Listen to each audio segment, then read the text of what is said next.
Juliana McCann is filling in for Clifford Baines, who is vacuuming.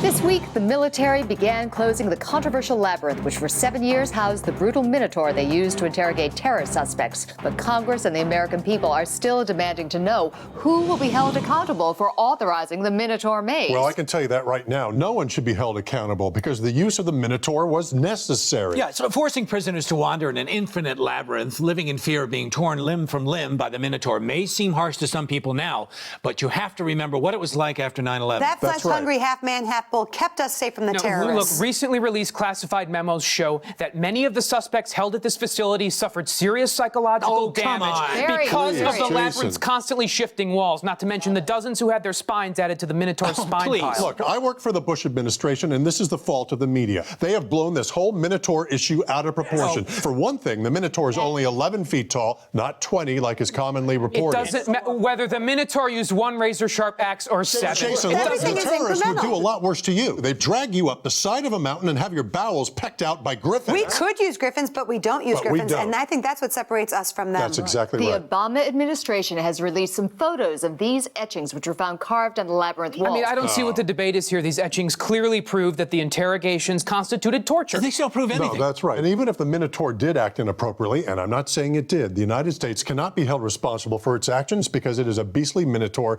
and no chains can bind it. And, you know, frankly, I think it's sad that now the words never-ending labyrinth of pain are synonymous with the errors made by one loose cannon Minotaur who, admittedly went too far. I mean, the fact is that this maze violates the Geneva Convention, which prohibits the use of any bovine monster who wields an axe and has teeth longer than 9 inches. It doesn't make sense. Every terrorist out there is now going to be trained on how to resist talking to a Minotaur while he disembowels him with his razor-sharp knives. Yeah, now you want to tie the hands and hooves of our interrogators even further? Look, there's got to be a federal investigation Well, here. the Minotaur himself has some interesting suggestions on the topic in his new tell-all audiobook. I believe we have a clip from the controversial section where the Minotaur talks about Dick Cheney's personal involvement in building the maze.